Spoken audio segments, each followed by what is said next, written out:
Downtown Baltimore as the Ravens get set to kick off their preseason with the Carolina Panthers in town. Now, the Ravens are coming off a record-setting season on offense. They posted the most passing yards in team history. They did it with 4 different starting quarterbacks. And Mark Trestman is going into his second season as offensive coordinator and wants to see a more balanced offense. So, Brett, if you were going to summarize the expectations, I would say more big plays, more big names, and a much bigger finish to 2016. Brett? Well, Jerry, John Harbaugh said this game tonight is all about the young players. Put them on the field and see what they can do. Now, the Ravens had a very strong draft class of 11. Here's a couple of players to watch out of that draft class. How about the number 6 overall pick, Ronnie Stanley, who's going to start at left tackle. His job, first and foremost, protect Joe Flacco's blind side. Linebacker Camelai Correa. He has been a beast throughout training camp. Tonight, he'll get a chance to hit somebody on the other team. And how about quarterback Tavon Young? He has been really impressive on defense, but they'll also put him back as a returner. He told me every time he touches the ball, he feels like he can score. Can I get a woo? We don't want to lose that Eric Weddle with that infectious smile and laugh, already proving to be a great addition to this team and this defense. It is time for Ravens football. The players heading to the field.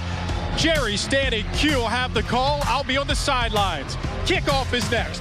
The new head coach at Delaware is Martin Inglesby, and for more on him, here's Brent Harris. Well, Al, it's interesting how things can come full circle in college basketball. Back in the late 1990s, Mike Brey was the head coach here at Delaware. He recruited a young star in Philadelphia, Martin Inglesby. Well, Inglesby eventually went to Notre Dame, but you fast forward a couple of years, Brey is the head coach at Notre Dame, and guess who his starting point guard his senior year is? Martin Inglesby.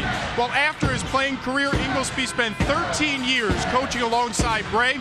He told me he needed the perfect job to leave South Bend, and he said the perfect job was right here at Delaware. He wouldn't be here without the help and the assistance of Brey.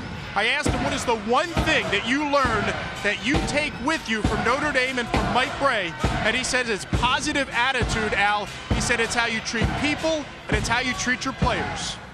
Let's check in a little more from Brent Harris. Al, you'll see a lot of substitutions for the Towson Tigers, and there's no drop-off when the guys come off the bench. As a matter of fact, in this 3-game winning streak, the bench has accounted for 51% of the Tigers' scoring. I asked Coach before the game, and he told me this is the deepest team they've ever had. And I said, how do you keep everybody happy as far as spreading the minutes around? He said, the message, you get what you earn. Al?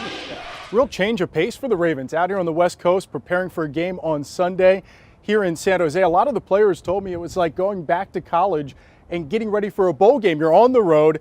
They had to go over to the convention center and actually map out with tape a field on the convention center floor so they could have their walkthroughs.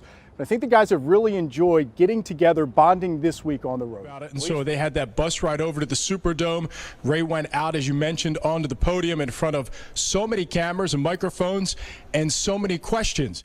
I wouldn't give that report or him any of my press. He's not worthy of that. Next question. But this is the day for questions, and lots of them. And that question about performance-enhancing drugs resurfaced. Ray's response had him questioning its relevance. I wouldn't give him the credit to even mention his name or his antics in my speeches or my moment.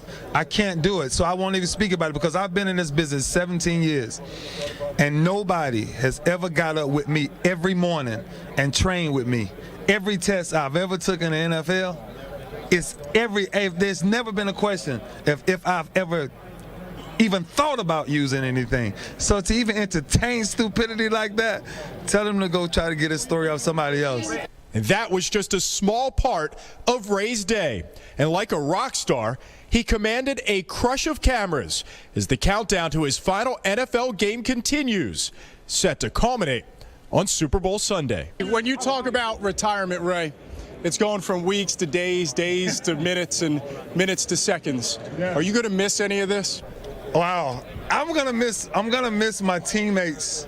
I'm gonna miss the locker room and what that feels like, you know, because some people look at us as teammates, but a lot of us, we'll go home as brothers, you know, that we'll have relationships the rest of our lives. So You know, I promise you, I haven't slowed down one time, Brent, to reflect on my retirement yet. I haven't, because I can't. Because if I do that, that means, once again, you've always heard me say this, that means I take a selfish approach. And this time ain't about me right now. This time is about my team and getting my team this Super Bowl win.